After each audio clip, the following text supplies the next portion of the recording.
জাপানের কিছু প্রাচীন যোদ্ধা, যাদের আমরা সবাই সামুরাই বলে চিনি, তারা একটা কথা বলতেন যে তলোয়ারের ধার কেমন তলোয়ার গুণাগুণে নয়, বরং তলোয়ারটি কতবার আগুনে পুড়েছে তার উপর নির্ভর করে। আমাদের সকলের জীবনটাও ঠিক সেই অগ্নিকুণ্ডের মতো। হয়তোবা আপনি সেই আগুনে পুড়ে ছাই হয়ে যাবেন, নয়তোবা সেই আগুনে পুড়ে নিজেকে অদম্য করে তুলবেন। কিন্তু সমস্যাটা কোথায় জানেন? আমরা সবাই তলোয়ারের মতো ধারালো হতে চাই, কিন্তু ধারালো হওয়ার জন্য যে আগুনের তাপটা সইতে হবে সেটা সইতে চাই না, কারণ অত তাপ সহ্য করার মতো ক্যাপাবিলিটি আমাদের মাঝে নেই। তো এবার প্রশ্ন হচ্ছে, কিভাবে নিজের ক্যাপাবিলিটি বাড়ানো যায়? এর একমাত্র সমাধান হলো ডিসিপ্লিন। এই কারণেই জাপানের সর্বশ্রেষ্ঠ সামুরাই মিয়ামোতো মুসাশি বলেছিলেন, চূড়ায় পৌঁছানোর অনেকগুলো রাস্তা রয়েছে, কিন্তু কোনো রাস্তাই ডিসিপ্লিন ছাড়া পার হওয়া যায় না। এবার অনেকেই আমাকে বলবেন, আরে ভাই, আমি তো ডিসিপ্লিনের মধ্যে রয়েছি। হ্যাঁ, আমি নিজেও জানি যে আপনি ডিসিপ্লিনের মধ্যে রয়েছেন, কিন্তু আপনাকেও জানতে হবে নর্মাল ডিসিপ্লিন আর সামুরাইদের ডিসিপ্লিন একেবারেই আলাদা।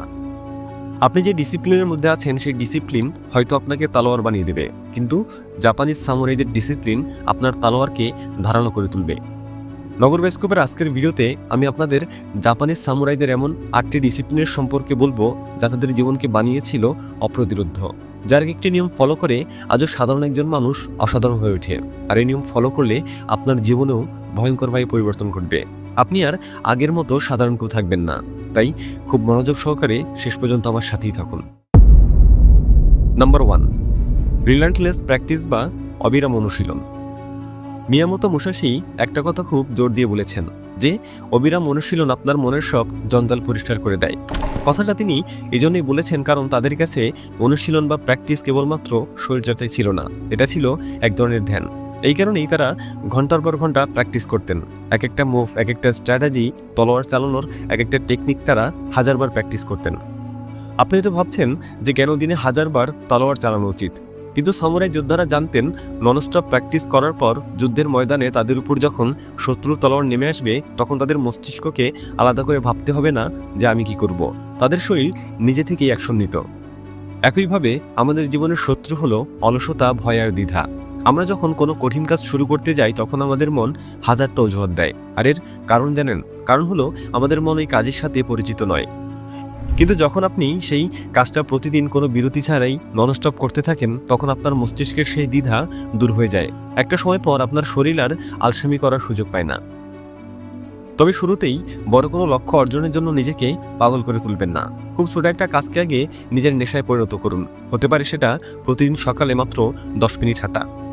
এই 10 মিনিট হাঁটা আপনার কাছে হয়তো তুচ্ছ মনে হতে পারে, কিন্তু প্রতিদিনের এই 10 মিনিট আপনাকে ডিসিপ্লিনের মধ্যে নিয়ে আসবে। আর এই ডিসিপ্লিনের মাধ্যমেই নিজেকে এমন এক পর্যায়ে নিয়ে যান যেখানে সফল হওয়া আপনার কোনো ইচ্ছা নয়, বরং আপনার অভ্যাসে পরিণত হয়। Point number 2, শরিন। মুসাশি তার বিখ্যাত গ্রন্থ দ্য বুক অফ ফাইভ রিংসে একটি অদ্ভুত কথা লিখেছেন। কথাটি হলো, একটি পথ ভালোভাবে জানলে আপনি হাজারটি পথ জানতে পারবেন।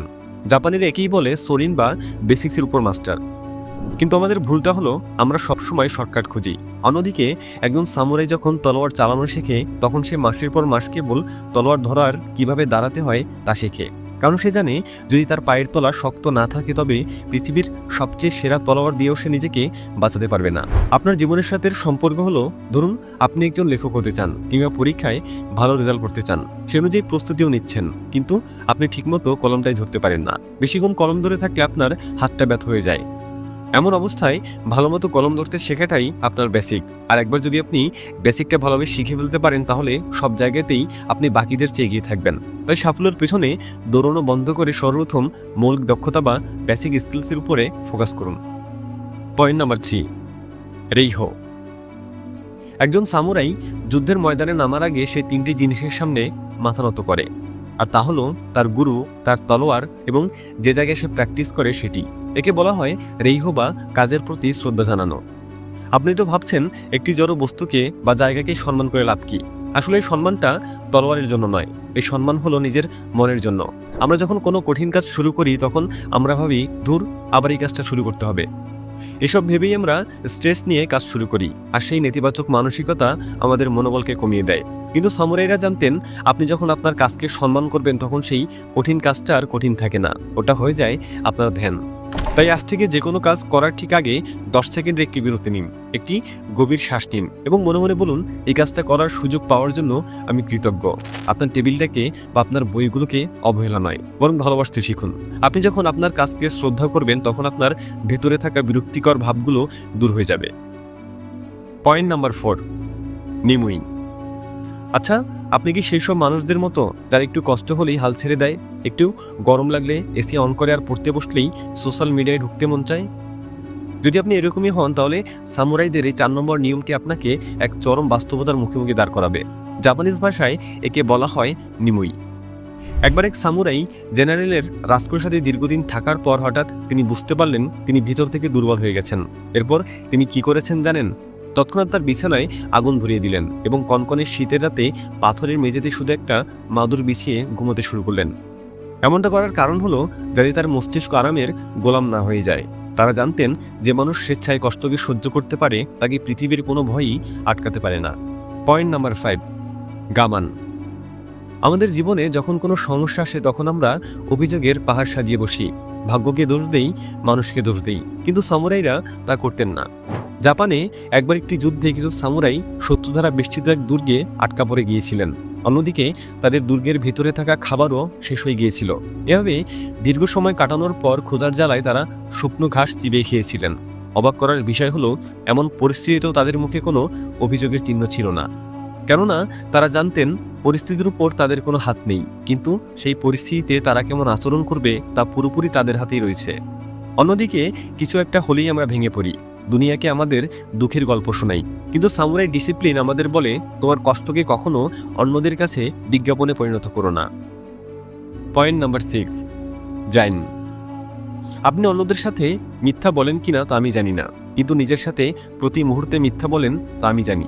কোনো কাজে ব্যর্থ হলেই আমরা মিথ্যে অজুহাতের বন্যা ভাসিয়ে দিই। কিন্তু সামুরাইরা এই লুকোচুরিকে ঘৃণা করতেন। তারা বিশ্বাস করতেন জাইনে, যার অর্থ হলো আপনার বর্তমান অবস্থা, আপনার দুর্বলতা এবং আপনার ভুলগুলোকে সাহসের সাথে স্বীকার করা। কিন্তু আমরা আমাদের ভুলগুলোকে পর্দার আড়ালে লুকিয়ে রাখি আর বছরের পর বছর ধরে একই ভুল বারবার করে থাকি। ফলে আমাদের জীবনে কোনো পরিবর্তন আসে না। এজন্যই বলা হয়, যতক্ষণ আপনি আপনার সমস্যার কথা স্বীকার করবেন না, ততক্ষণ আপনি সেটার সমাধানও করতে পারবেন না। Point number 7, Miyako. সামুরাইরা বিশ্বাস করতেন যে মানুষ মৃত্যুর জন্য প্রস্তুত, তাকে মারার ক্ষমতা কারণেই। একেই বলা হয় মিয়াকো বা ইনার ক্লারিটি। একজন সামুরাই যখন মেনে নেয় যে কোনো দিন তার মৃত্যু হতে পারে, তখন তার মন থেকে সব ভয় চলে যায়। কিন্তু আমাদের সমস্যাটা হলো, আমাদের মনে কোনো ক্লারিটি নেই। আপনি সফল হতে চান, কিন্তু কেন হতে চান তা আপনি নিজেও ঠিকমতো জানেন না। আর এই অস্পষ্টতায় আপনার মনে আলসেমিয়ার ভয়ের জন্ম দেয়। তাই সবসময় নিজের লক্ষ্যটা পরিষ্কার রাখুন আর বাস্তবতাকে মেনে নিতে শিখুন। Point number 8, কানসা। মনে করুন আপনি একটি যুদ্ধে গিয়ে হেরে গিয়েছেন, আপনার শরীরে গভীর ক্ষত।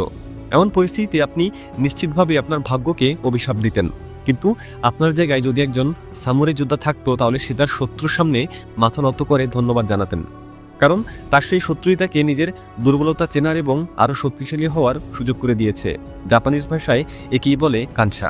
যখন আপনি কৃতজ্ঞ হতে শিখবেন, তখন আপনার ভেতরের রাগ আর বিরক্তি পজিটিভ এনার্জিতে বদলে যাবে।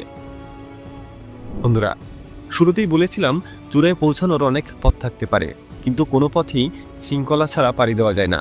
আপনার সামনে এখন দুটো রাস্তা: এক, ভিডিওটি দেখার পর সেই পুরনো অলস জীবনে ফিরে যাওয়া, এবং 2, নিজেকে অদম্য বানাতে সামুরাইদের এই ডিসিপ্লিনগুলো নিজের মধ্যে ধারণ করা। আগুনে পুড়ে ছাই হয়ে যাবেন নাকি ইস্পাত হয়ে বেরিয়ে আসবেন, এই সিদ্ধান্তগুলো এখন আপনাকেই নিতে হবে। তাহলে আজকের এই ভিডিওটি দেখার পর কী সিদ্ধান্ত নিলেন সেটা কমেন্টে জানিয়ে দিতে পারেন। তো দেখা হচ্ছে পরবর্তী ভিডিওতে। ততক্ষণ পর্যন্ত সাবস্ক্রাইব করে নগর বাস্তবের সাথেই থাকুন। Thanks for watching.